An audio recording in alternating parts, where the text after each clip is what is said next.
Tim Lincecum. Look at that delivery. That's a pitcher's delivery right there. This isn't conventional mechanics. Lincecum makes a baseball disappear, and people are calling him the Freak. We were talking earlier about the beast on the mound when we interviewed that man right there. This man is a phenomenon. He goes after the best hitters in the world and strikes them out, dominates them. My God, as soon as that leg kicks up, you know something special's coming. When Tim Lincecum starts his windup, you can cancel your at-bat. He'll blow a fastball past you at 94 miles per hour, then freeze you with that curveball that drops off the table. That delivery, the high leg kick, the whip-like arm action. It's physics-defying. 265 strikeouts in 2008. He set a new standard for dominance, leading the entire major leagues in punch-outs. At 5'11", 170 pounds, this guy is spectacular. Unbelievable command, devastating curveball, mid-90s heat, the whole package. It's a complete package. The complete package, 18 wins, 2.62 ERA, and Tim Lincecum becomes the youngest Giants pitcher ever to win the Cy Young Award. But then lightning strikes twice. In 2009, he does it again. 15-7 record, 2.48 ERA, 261 strikeouts. Back-to-back Cy Young Awards. The Freak has arrived, and he's rewriting the rulebook on what a dominant pitcher looks like. This is a pitcher who generates nearly 100 miles per hour from a frame that weighs less than most middle linebackers. The physics shouldn't work, but Tim Lincecum makes it work. He's not just winning games, he's putting on a clinic every fifth day. But then something changed. 2010 arrives, and the radar gun tells a different story. 94 becomes 92. 92 becomes 90. The Freak's fastball, his calling card, his weapon of mass destruction, it's starting to lose its bite. This isn't a gradual adjustment. This is a freefall. The same delivery, the same mechanics, but the results are completely different. Hitters who once looked helpless are now sitting on his fastball. That devastating curveball doesn't look quite as devastating when it's following an 89-mile-per-hour heater. By 2012, the decline is undeniable. Tim Lincecum's average fastball velocities dropped from a peak of 94.3 miles per hour to just over 90.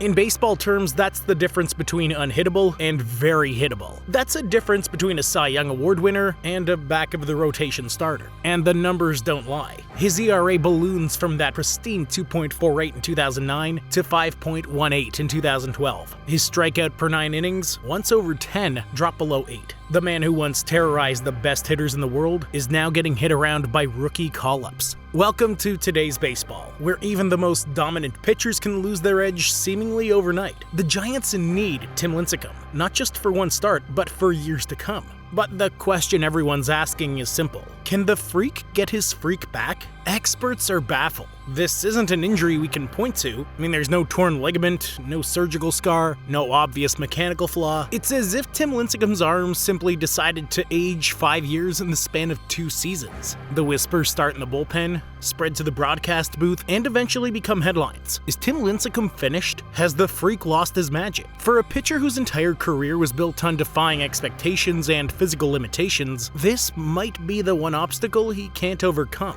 The Giants are watching their ace, their World Series hero, their franchise cornerstone, slowly transform from dominant to merely average. And in baseball, average doesn't cut it when you're making $22 million a year. But here's the thing about champions. They find a way to win, even when their best stuff isn't there anymore. Tim Lincecum might have lost some velocity, but he hasn't lost his heart. He hasn't lost that competitive fire. October 2010. The San Francisco Giants haven't won a World Series since 1954. 56 years of heartbreak. 56 years of wait until next year. And leading the charge is a pitcher whose fastball is lost its zip, but whose determination burns brighter than ever. Game 1 of the World Series. Tim Lincecum takes the mound against the Texas Rangers with reduced velocity, but maximum intensity. 8 innings pitched, 3 hits allowed, 2 runs, 14 strikeouts in his first 2 World Series starts. The Freak may not be throwing his heart, but he's pitching smarter, harder, and better. This is what separates good players from great ones. This is what separates talented athletes from champions. When your physical gifts start to fade, when your body can't do what it used to do, champions find another way.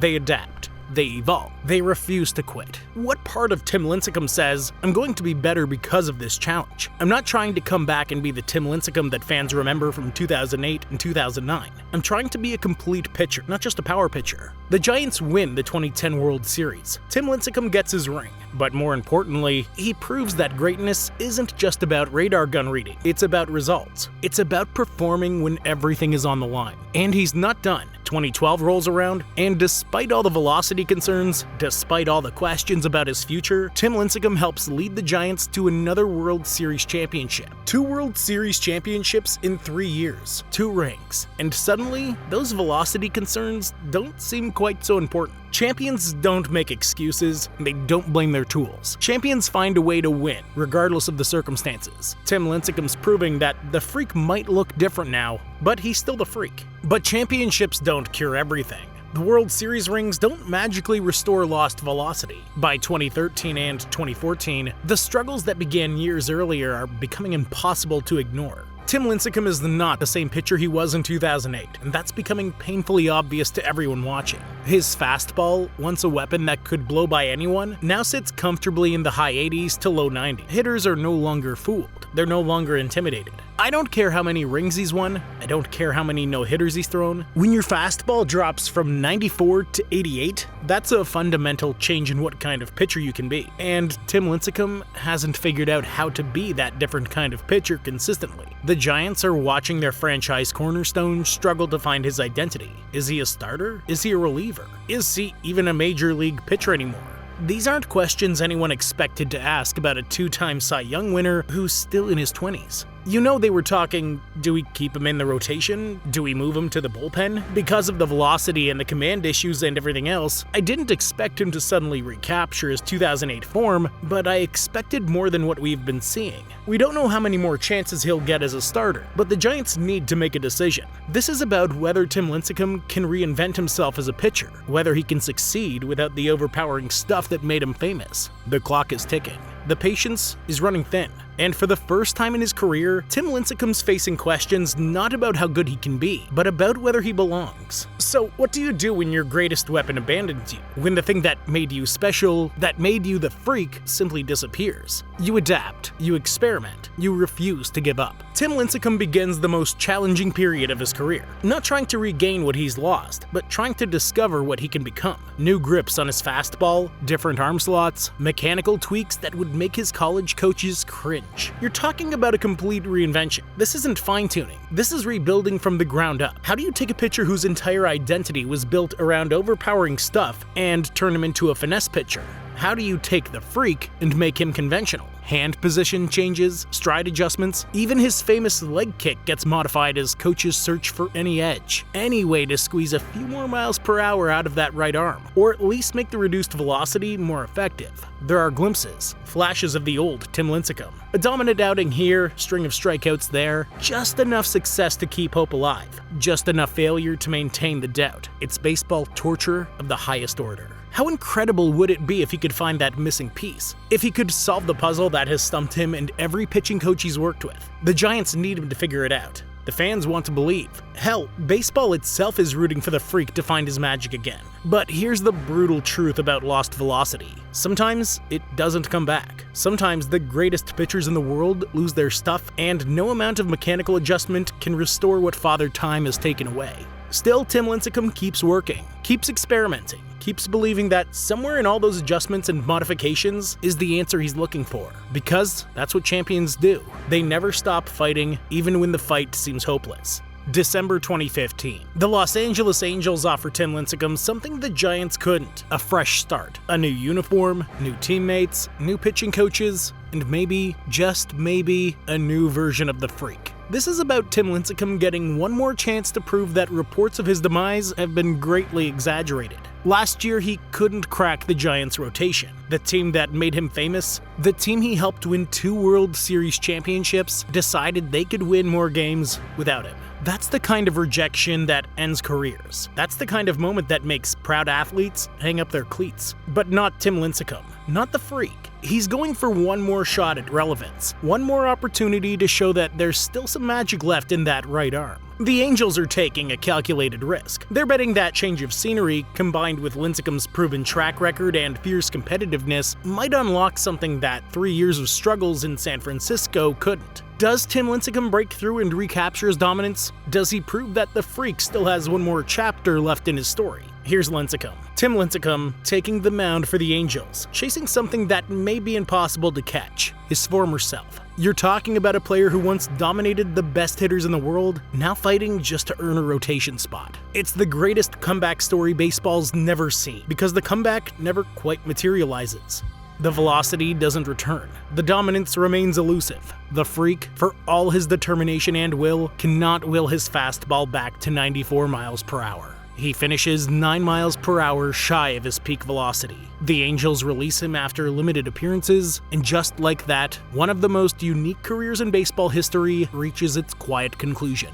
But here's the thing about greatness. It's not measured by how your career ends. It's measured by what you accomplished at your peak. And Tim Lincecum's peak was as high as any pitcher who ever lived. 2 Cy Young Awards, 3 World Series championships, 4 All-Star Game appearances, 2 no-hitters, over 1,700 career strikeouts. These aren't the numbers of a player who failed. These are the numbers of a player who succeeded beyond anyone's wildest expectations. It's the greatest peak performance the game's ever seen from a pitcher his size. Tim Lincecum down inside the 15-yard line. Wait, wrong sport. Tim Lincecum taking his place among the elite pitchers of his generation, proving that heart and determination matter as much as pure physical ability. A modern player carrying the load against modern hitters, and still cranking out strikeouts at a rate that left batters shaking their heads. The freak didn't just succeed. He revolutionized what we thought was possible from a sub-6-foot pitcher. Most valuable player conversations, Hall of Fame debates, a unique delivery that inspired a generation of young pitchers to believe that being different could be an advantage, not a disadvantage. Tim Lincecum will finish his career with numbers that tell 2 different stories. The peak years tell the story of dominance, of a pitcher who briefly touched greatness and held it in his hands. The later years tell the story of struggle,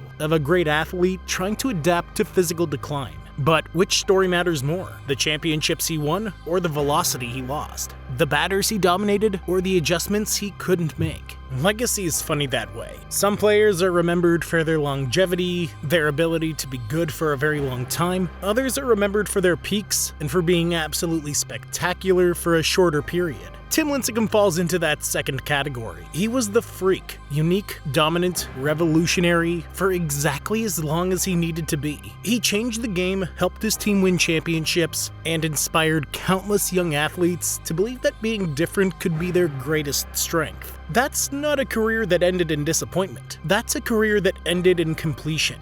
The freak came, saw, conquered, and then moved on, leaving behind a legacy that no amount of velocity decline could ever diminish. If you enjoyed this deep dive into Tim Lincecum's incredible rise and fall, smash that like button and let me know in the comments. Which pitcher's mysterious decline would you like to see analyzed next? Johan Santana? CC Sabathia? And if you're hungry for more sports stories that'll blow your mind, hit that subscribe button and ring the notification bell. We've got more legendary comebacks, shocking falls from grace, and untold sports stories coming your way. Thanks for watching, and I'll see you in the next one.